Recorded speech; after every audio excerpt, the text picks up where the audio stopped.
Voy a clase, no haga mucho ruido, please.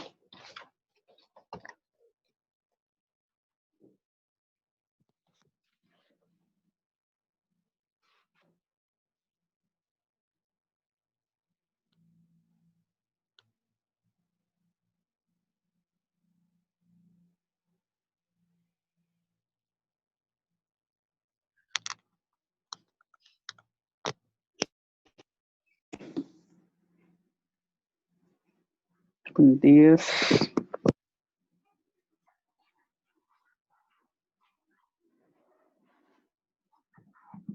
La princesa que va a ladrar cuando salga.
Buenos días, Patricia, bienvenida. Buenos días, profe. Muy buenos días.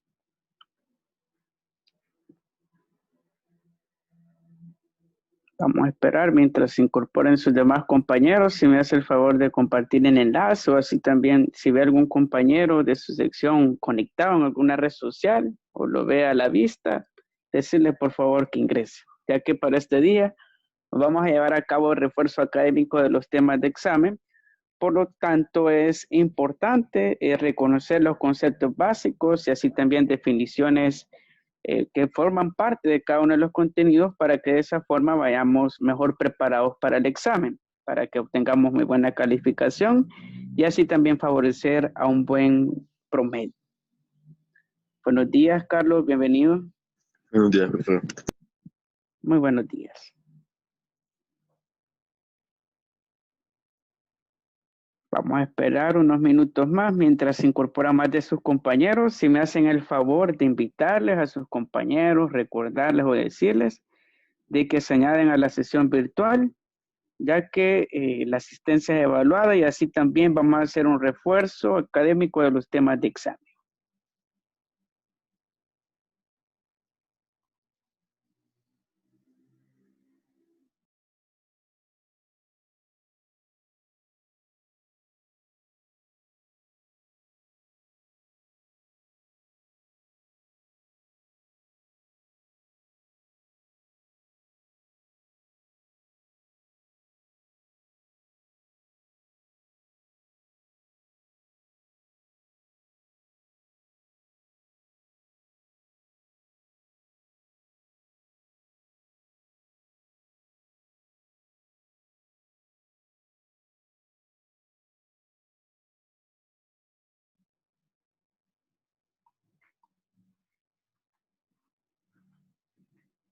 Buenos días, Harrison, bienvenido.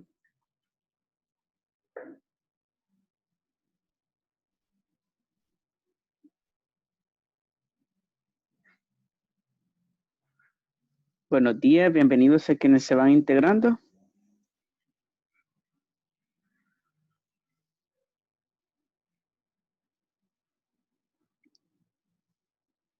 Muy bien, por razones de tiempo vamos a dar inicio con la clase de este día. Primeramente tengan muy buenos días, muchas gracias por su asistencia, así también deseando lo mejor para usted y su familia.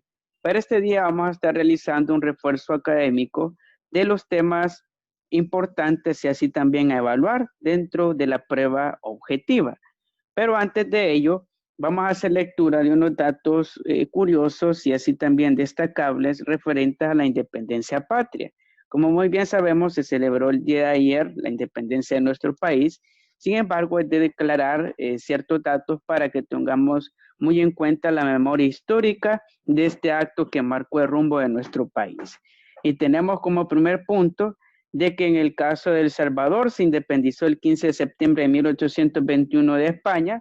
Sin embargo, sabemos de que en algunos países centroamericanos se suele celebrar el 16 de septiembre, ya que en el caso del 15 de septiembre, que tomamos como referencia a nuestro país para celebrar la independencia, fue lo que es la declaratoria oficial de la separación de la Unión Centroamericana y específicamente de nuestro país, El Salvador, de lo que era el reino o la corona española, que eran españoles peninsulares y estos españoles criollos, que eran los próceres, fueron los intermediarios para que de esa forma poder lograr lo que es la independencia y la soberanía de nuestra patria como tal.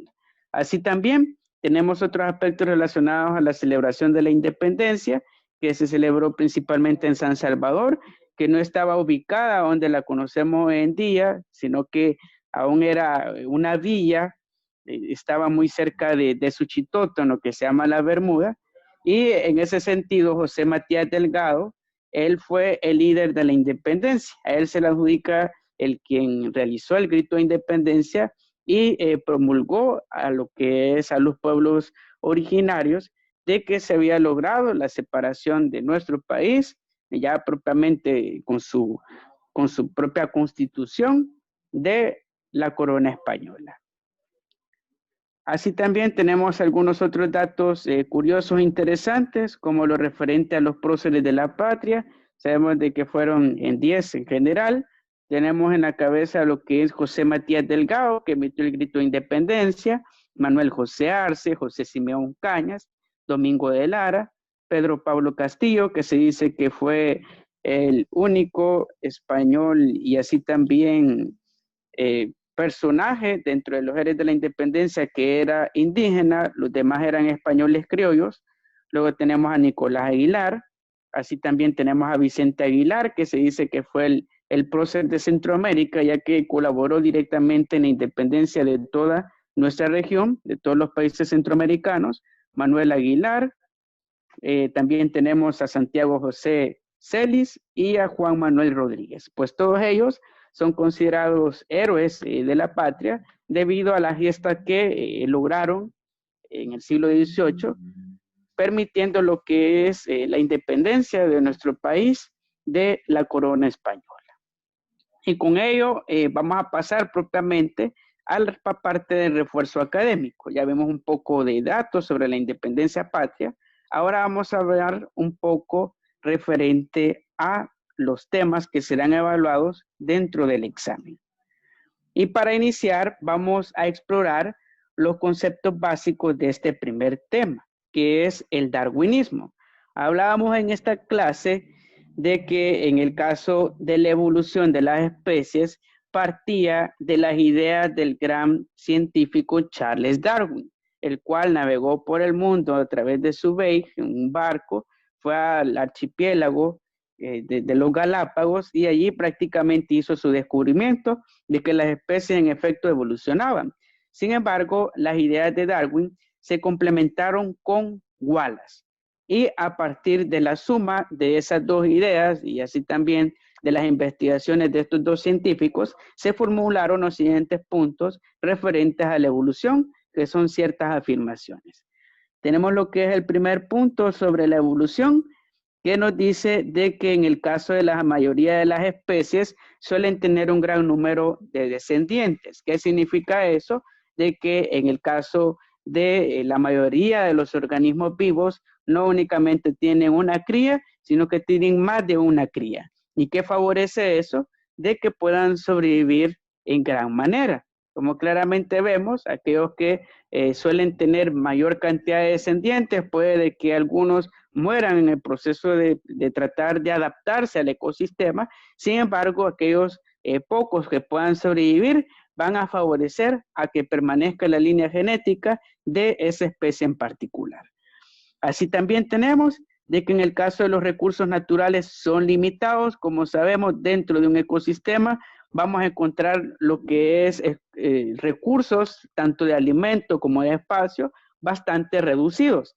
¿Y qué va a generar dentro de los organismos vivos esta condición? Pues una presión natural. Y esa presión natural los va a obligar a adaptarse. Si no se adaptan y desarrollan estrategias para buscar alimento o así también para buscar un refugio seguro, no va a favorecer a su adaptación y por tanto van a terminar muriendo, van a extinguirse y este mecanismo es uno de los principales que están dentro de los mecanismos de la evolución. Así también tenemos la siguiente afirmación que nos dice de que los individuos de una misma especie no son exactamente iguales, ya que existe cierta variabilidad. ¿Qué significa el término variabilidad? Que hay diferencias marcadas entre cada uno de los individuos. Por ejemplo, si tenemos hermanos, claramente podemos hacer la comparativa que no nos parecemos a ellos totalmente. ¿Por qué? Porque tenemos diferencia, variabilidad genética a nivel de nosotros como individuos y eso favorece a la diversidad de una especie. Por tanto, a pesar de que provenimos de los mismos progenitores, pero esta variabilidad genética favorece a algunos individuos con mejores capacidades que otros. Y eso, como objetivo de los mecanismos de la evolución, va a permitir de que se logre lo que es una conservación genética de la especie y así también una adaptación al medio ambiente. Luego tenemos lo que es la siguiente afirmación que nos dice de que todas las especies están en una lucha constante por la supervivencia, que significa de que todos estamos luchando para poder adaptarnos al medio ambiente. ¿Y qué va a dar como resultante de ello? Pues la adaptación. La adaptación es la palabra clave de la evolución. Si viene en el examen alguna pregunta relacionada a la evolución, de qué mecanismos permiten de que las especies puedan sobrevivir partiendo de cambios morfológicos, fisiológicos y de comportamiento, debemos de hacer la conexión con la palabra adaptación, que es la clave de la selección natural. La selección natural la podemos interpretar como los factores ambientales que generan presión en cada una de las especies, como puede ser el clima, como puede ser los depredadores, como puede ser el tipo de ecosistema, pues todo ello va a crear lo que es una necesidad en especie en particular para que pueda generar cambios. Y esos cambios son continuos, ya que la naturaleza no es algo estático, que no cambia en el tiempo, sino que hoy en día sabemos de que hay diferencias de temperatura comparado a hace 100 años, así también en la cubierta vegetativa, pues todos esos cambios van a obligar a estas especies a que puedan modificarse a nivel morfológico, fisiológico, comportamiento, para que puedan adaptarse al medio ambiente. Y como vemos acá en esta secuencia de imágenes, podemos ver claramente el proceso de la evolución en su proceso. Tenemos lo que es en la primera imagen, lo que es un grupo de jirafas, en las cuales tenemos 2 de cuello corto y 2 de cuello largo. Pues, ¿quiénes tienen a favor la capacidad de supervivencia? Pues las de cuello largo, porque ellas no tienen dificultad en alcanzar el alimento en la copa de los árboles, mientras las de cuello corto están obligadas a adaptarse. ¿Y cómo se van a adaptar? Pues van a sufrir cambios genéticos y esos cambios genéticos se verán en las próximas generaciones. En general, la evolución suele verse a través de cientos a miles de años y como vemos claramente acá, ya tenemos lo que es 3 jirafas del grupo con cuello largo, mientras aún una permanece con cuello corto. Pues esta está obligada a mutar, a crear lo que es el cambio genético y como claramente vemos al final, las 4 jirafas están ya adaptadas a la condición de alimentación que es el follaje de los árboles que se encuentra en la copa respectivamente, no tienen dificultad en alcanzar el alimento y por tanto eso va a favorecer a su capacidad de supervivencia y así podemos medir la evolución como un proceso que es continuo, se basa en la variabilidad genética, en la selección natural y partiendo de los cambios que pueda sufrir una especie, así se va a poder adaptar de mejor manera a su medio ambiente. Ahora bien, para abrir el hilo de participaciones y para que de igual manera nos involucremos en este refuerzo académico, si me comentan, por favor, algunos ejemplos que hayan escuchado de evolución de una especie. Puede ser una especie animal, vegetal u otro que conozcan relacionado a la evolución. La evolución de los monos. Perfecto, muy bien. Tenemos el ejemplo claro de la evolución de los monos o también llamados primates, de los cuales provenimos, una línea genética de ellos, lo que es nosotros como Homo sapiens. Excelente, muy bien. ¿Qué otro ejemplo podemos plantear de evolución que conozcan, que haya sufrido alguna especie, tal vez desarrolló una nueva extremidad, desarrolló pulmones u otro tipo de cambio anatómico o así también fisiológico o incluso en el comportamiento que haya desarrollado para poder adaptarse? Las avestruces. ¿Se me dice cuál es el cambio? La adaptación de por qué son tan grandes. ¿Ya? Muy bien, muchas gracias, César. Y en efecto, las avestruces también, su tamaño, así también toda su anatomía está ajustada para tomar alta velocidad, es un mecanismo también de huida.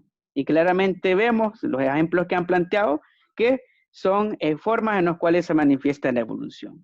Y uno que podemos ver claramente, y de seguro lo hemos visto en algún video, nos han contado o de casualidad lo hemos visto, es el proceso de la conversión o la transformación de un renacuajo a una rana. ¿Qué pasa con el renacuajo? En primera instancia está adaptado a vivir en el agua, no puede vivir fuera del agua, ya que no tienen pulmones, solo una especie de branquias. ¿Qué sucede? Ellos al transcurrir lo que son las semanas van desarrollando lo que son extremidades, que son luego las patas o las ancas de las ranas, y ¿qué va a permitir? Empiezan a salir gradualmente fuera del agua, a lo que es a respirar, ya que tienen caracteres heredados que les permite desarrollar lo que es ese nuevo órgano, y así consecutivamente desarrollan pulmones. Y eso favorece de que las ranas sean entes, en ese sentido, híbridos, ya que son acuáticos y así también son terrestres. Han desarrollado tanto pulmones que les permite vivir fuera del agua, como también mecanismos en sus primeras etapas de desarrollo embrionario que les permite vivir en el agua. También podemos mencionar de la evolución lo que son las pruebas. Como vimos en la clase, de que la evolución es un hecho científico, es innegable, es un proceso que ha ocurrido históricamente y que hay evidencia en el tiempo. ¿Qué pruebas tenemos de la evolución? Pues las siguientes, y vamos a explorar cada una de ellas. Vamos a partir con las primeras pruebas, que son las de carácter anatómico.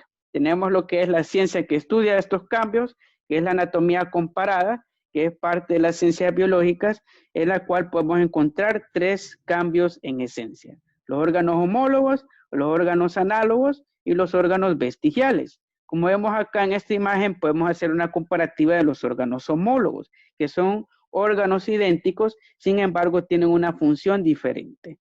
Por ejemplo, tenemos lo que es una extremidad de un mamífero terrestre, así también de uno acuático y así también de uno aéreo. ¿Y qué sucede? De que claramente vemos de que tienen una estructura interna muy semejante. El brazo de un humano es parecido en cuanto a su estructura a la extremidad o la pata de un gato. Así también con la ala de un murciélago o con aleta de una ballena. Pues ese parecido en cuanto a la estructura interna es lo que vamos a llamar órganos homólogos, ya que tienen un origen común en cuanto a su estructura, sin embargo su función va a ser diferente, ya que como sabemos, ¿cuál es la función de nuestro brazo? Pues poder tomar cosas, la prensibilidad, mientras en el caso de las aves, poder volar. Y claramente vemos de que ese parecido en el esqueleto, en la estructura interna de las extremidades, es una prueba de la evolución como tal. Así también tenemos lo que son los órganos análogos, los cuales se refieren a que en el caso de los animales tienen órganos muy semejantes, como claramente vemos acá en algunos ejemplos, el ala del ave y así también de la mariposa. Ambos tienen alas, sin embargo, tienen una estructura similar, pero una función distinta. Y eso hace lo que son los órganos análogos, mientras tenemos lo que son los órganos vestigiales, que se refiere a aquellos en los cuales el organismo vivo tiene aún vestigios de la evolución. Pongamos nosotros como ejemplo, los seres humanos. ¿Cuál es un vestigio de la evolución que podemos ver a simple vista o de seguro hemos escuchado? Lo que son las famosas muelas del juicio, o también llamadas muelas cordales. Pues estas muelas todos sabemos de que no encajan del todo en lo que es nuestra mandíbula y por tanto suelen ocasionar molestias incluso al punto de ser extraídas o retiradas esas piezas dentales. ¿Por qué? Porque la evolución nos la ha heredado hasta entonces. Hace 200.000 años, si lo remontamos en el tiempo, los Homo sapiens tenían mandíbulas más grandes.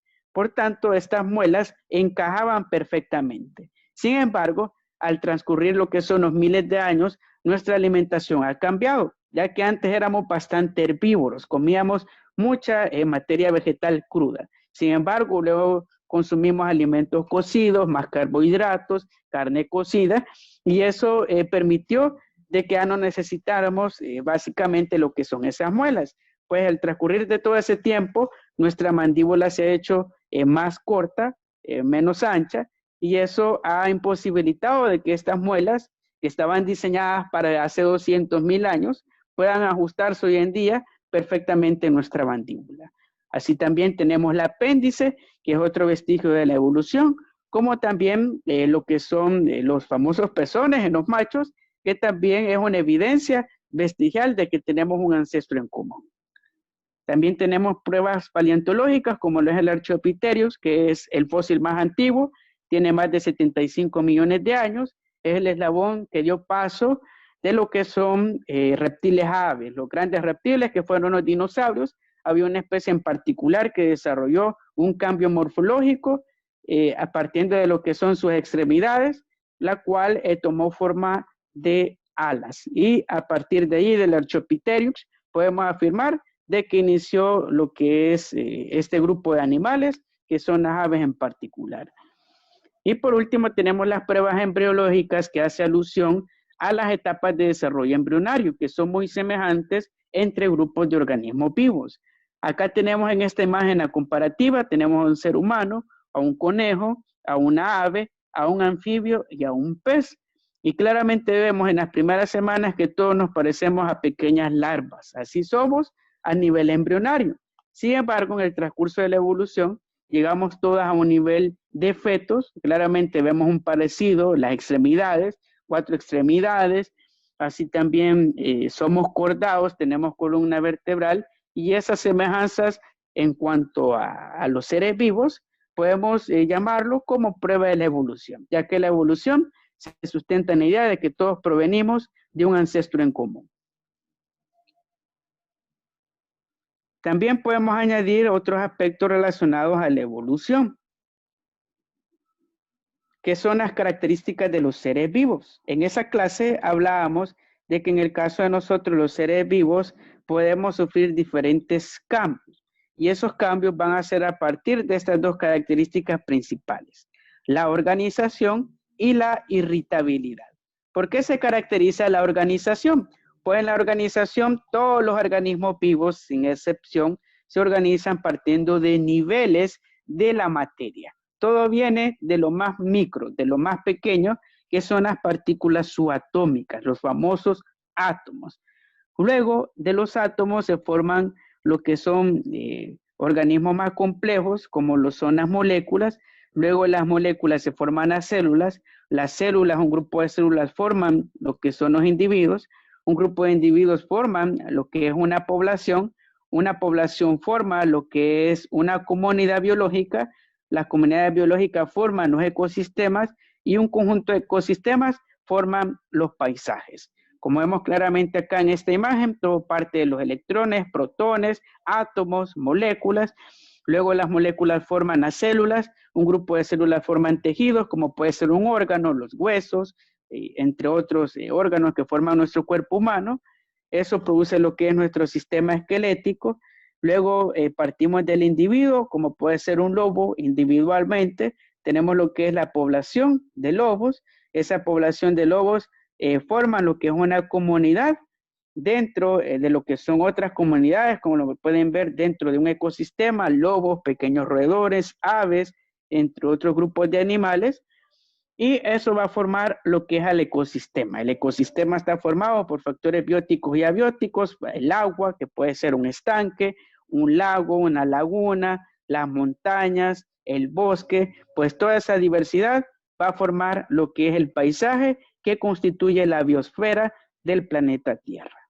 Así también tenemos la irritabilidad, que es otro proceso relacionado en el cual todos los organismos vivos reaccionan a estímulos del ambiente. Como en el caso de los animales, reaccionamos de manera de nuestro comportamiento, como puede ser huyendo o luchando, y en el sentido de ello podemos poner de ejemplo el camaleón. ¿Qué cambio sufre el camaleón cuando se siente amenazado? Pues cambia de color. Ese es un mecanismo el cual permite camuflajearse para evitar ser devorado por depredadores naturales. Así también el camaleón puede huir si la amenaza es mayor o está dentro de su zona de confort, o así también en el caso del camaleón, además de huir, puede luchar. Son mecanismos de comportamiento que todos los animales, sin excepción, incluyendo a nosotros, los seres humanos, tenemos dentro de nuestro repertorio evolutivo. Así también podemos mencionar en el caso de las plantas que ellas no reaccionan en su comportamiento, sino que en su sensibilidad a la luz o al movimiento. Tenemos, por ejemplo, la planta dormilona, que al contacto encoge lo que son sus hojas. Así también tenemos otros organismos que reaccionan a ello, como las plantas carnívoras, que al contacto suelen cerrarse debido a esos mecanismos y sensibilidad que poseen al movimiento. También dentro de los contenidos a evaluar serán los referentes a los mecanismos de la evolución. En la clase referente a ello, decíamos de que en el caso de la evolución se puede transmutar en funciones biológicas que todos los organismos vivos suelen nacer con ello. ¿Y cuál es ese primer mecanismo o función biológica? Pues la adaptación, que la podemos definir como cambios o modificaciones que puede sufrir un individuo o una población para poder sobrevivir resultante de la selección natural. ¿Qué ejemplos podemos encontrar? De carácter morfológica, fisiológica y comportamiento. Morfológica podemos poner el caso del Tiktaalik, el cual sufrió un cambio en su cuerpo. Desarrolló lo que son extremidades terrestres para poder salir del agua, ya que es un animal eminentemente acuático, como podemos ver en esta imagen. Parece lo que es un bagre, un pez alargado. Sin embargo, para poder sobrevivir cuando hay escasez de alimento en el medio acuático, este sale del agua, busca alimento en el bosque y de esa manera le permite adaptarse y sobrevivir de mejor forma. Así también tenemos cambios a nivel fisiológico, como en el caso del tiburón toro, el cual ha desarrollado una adaptación muy particular que es un sensor. Los tiburones, como bien hemos visto en las películas o en algún documental, ellos pueden detectar sangre a kilómetros de distancia. Así también en el caso de los tiburones, tienen la capacidad de percibir el movimiento del agua, pues ellos tienen un sensor que les permite localizar con alta precisión dónde se encuentra su presa. Es muy similar al famoso GPS que usamos hoy en día, el cual nos brinda lo que es una localización muy precisa, pues los tiburones toros han desarrollado este cambio a nivel fisiológico, el cual les favorece obtener alimento y poder adaptarse al medio acuático. Y por último tenemos cambios de adaptación a partir de lo que es el comportamiento como estrategias de huida, caza o para aparearse. En el caso del oso crispy, al verse amenazado, corre serpenteando lo que es su camino, va de un lado a otro, para que de esa manera evadir a los cazadores furtivos, que son su principal amenaza, y de esa manera han cambiado su comportamiento. Así también hay grupos de animales que suelen aparearse en un medio aéreo, en la copa de los árboles, o un ambiente oculto de los depredadores, para que de esa manera les permita adaptarse. Así también vemos en las imágenes, la rana arborícola se ha adaptado a vivir prácticamente en los árboles, y asimismo el flamenco, que tiene patas largas, que le permite planear o tomar el vuelo más rápido que incluso cualquier otra ave. Es de las aves que más rápido pueden tomar vuelo. Y todo ello podemos llamarlo adaptación. Así también tenemos el metabolismo, que es otro mecanismo de las funciones biológicas, el cual se descompone en el catabolismo y el anabolismo. El catabolismo desintegra lo que son los nutrientes que vienen dentro de los alimentos por medio del ATP, que significa adenosín trisfosfato, el cual permite desintegrar en sus elementos individuales a las moléculas. Por ejemplo, las proteínas las descomponen aminoácidos, los ácidos grasos las descompone en grasas en particular, así también en el caso de los carbohidratos los puede descomponer en los polisacáridos. Mientras el anabolismo es el proceso inverso. El anabolismo llega a la célula e integra esos elementos que han sido desintegrados por el catabolismo a la célula propiamente. ¿Qué elementos integra? Pues podemos encontrar lo que son los aminoácidos que forman parte de las proteínas, así también los monosacáridos, polisacáridos que forman parte de los carbohidratos, los lípidos que son los ácidos grasos y asimismo los ácidos nucleicos que son la base del ADN. Y estos dos procesos forman lo que es el metabolismo de todos los seres vivos, ya que todos llevan a cabo lo que es un metabolismo, incluyendo a las plantas, partiendo de lo que son estos dos procesos, catabolismo y anabolismo. También tenemos lo que es la reproducción de las especies, que la definíamos como el proceso de creación de nuevos individuos, partiendo de la necesidad de mantener la línea genética de una población en particular. Tenemos dos tipos, la sexual y la sexual. En el caso de la sexual es una reproducción determinada por un solo individuo, produce lo que son los dos gametos. Por ejemplo, el caballito de mar no necesita de una hembra para poder procrear, ya que es capaz de producir los dos gametos y produce copias idénticas a él. Esa es la principal característica de la reproducción asexual, de que no hay variabilidad genética. Sin embargo, en la reproducción sexual sí vamos a encontrar variabilidad genética. Vemos claramente de que es necesario dos individuos para poder llevar el acto de apareamiento y luego el depósito de los gametos para que puedan constituir esa nueva célula que va a formar al individuo. Y por tanto, en el caso de la reproducción sexual, es el tipo de reproducción que más existe dentro de los organismos vivos que forman los diferentes reinos de la naturaleza y es el que favorece la biodiversidad. De acá parte lo que es la diversidad de las especies de la reproducción sexual. Y claramente vemos en la imagen, vemos acá un ejemplo de lo que es un líquen, el cual se reproduce por esporas. Así también tenemos los helechos que tienen esa misma forma de reproducción como los hongos, mientras tenemos acá en esta imagen lo que es dos libélulas en apareamiento en el cual se da el proceso de concepción de manera sexual. También tenemos un último mecanismo que es la homeostasis. Este proceso lo descubrió partiendo de las ideas de un científico y visionario que fue Leonardo da Vinci.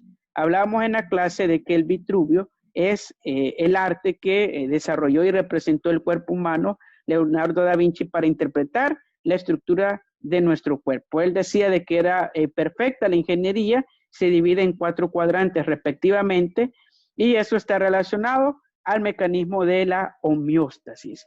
¿Qué podemos definir por homeostasis? Se viene dentro del examen como un conjunto de mecanismos reguladores que permiten que el ambiente interno de un sistema se mantenga constante y estable.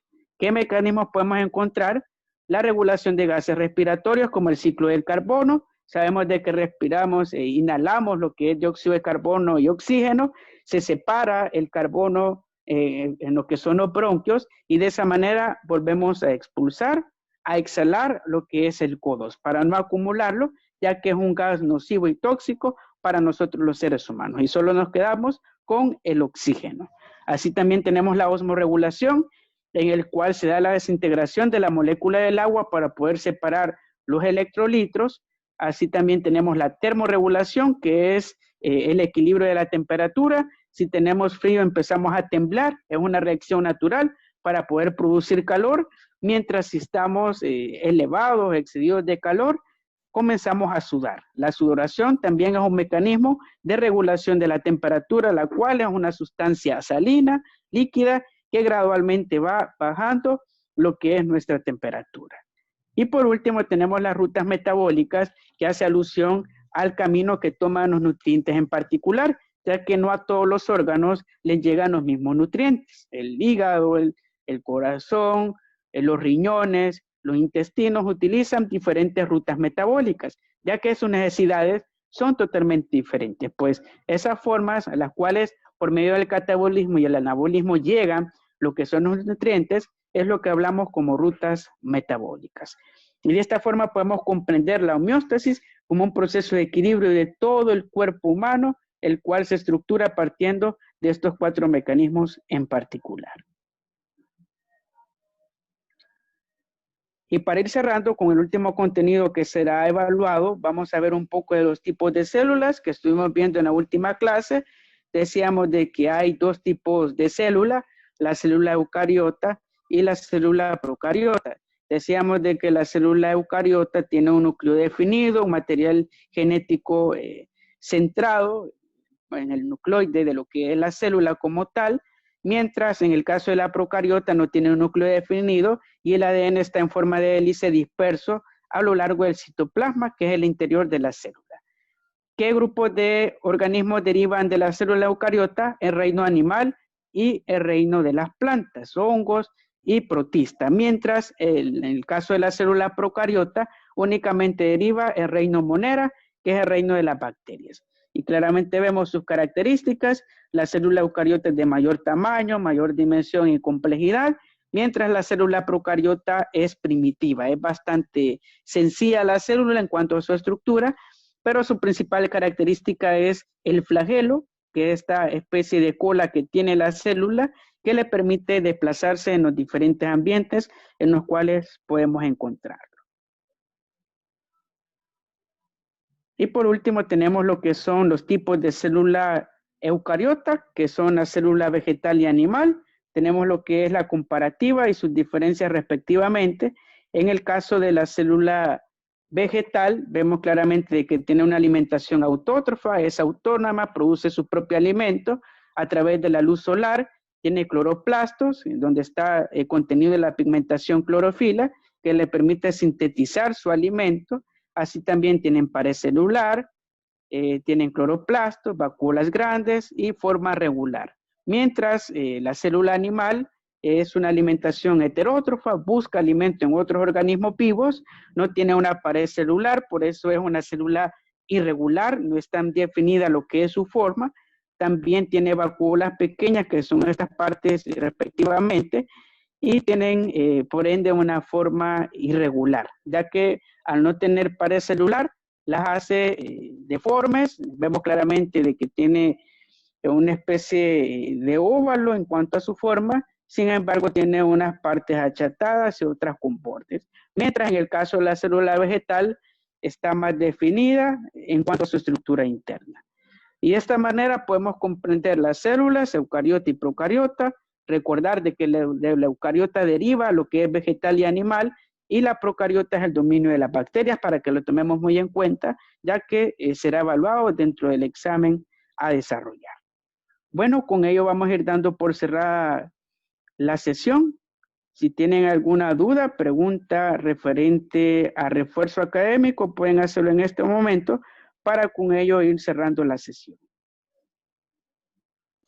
Profe, verdad que no le debo ninguna actividad de este periodo. Bueno, si gusta, posteriormente me escribe al privado, Carlos, para verificar, pero según recuerdo, está solvente con sus actividades. De acuerdo. Muy bien, gracias por la pregunta. ¿Alguna otra pregunta que tenga referente al refuerzo académico, a la parte de la guía de nivelación, si van a realizar o no? Como les planteaba en el chat, al momento que les escribí, si en dado caso tienen pendiente la entrega de alguna de las guías, por favor hacerlo en el transcurso de la semana. Tenemos a más tardar este próximo viernes. Vamos a hacer la guía de nivelación si tenemos pendientes las 2 guías, o si tenemos pendiente una guía, podemos realizar la guía respectivamente y es entregar para evitar hacer la guía de nivelación. para que lo tomemos muy en cuenta. ¿Alguna duda, pregunta? Si está todo claro, por favor, me confirman, ya que con ello vamos a ir dando por cerrada la sesión. Sí, profe. Sí. Bueno, muy bien. Luego les comparto lo que es el documento de la presentación para que lo estudiemos. Así también les voy a compartir el video de refuerzo académico para que lo tomemos como base. Por favor, repasemos, estudiemos para que salgamos bien en la nota de examen, ya que he visto una disminución en las buenas calificaciones y este tema se presta para que obtengamos buena nota, ya que es un tema bastante teórico, no hay ejercicios, solo es de analítica y pensar como biólogos. Sin más, vamos a dar por cerrada la sesión, ya que estamos al término del tiempo, siempre agradeciendo su asistencia, muchas gracias, deseando que tengan un excelente día, cuídense mucho y cualquier duda o pregunta referente al aspecto académico, siempre estamos a la orden para servir. Que tengan un buen día, cuídense mucho y nos vemos en la próxima clase. Buen día, nos vemos. Adiós, profe.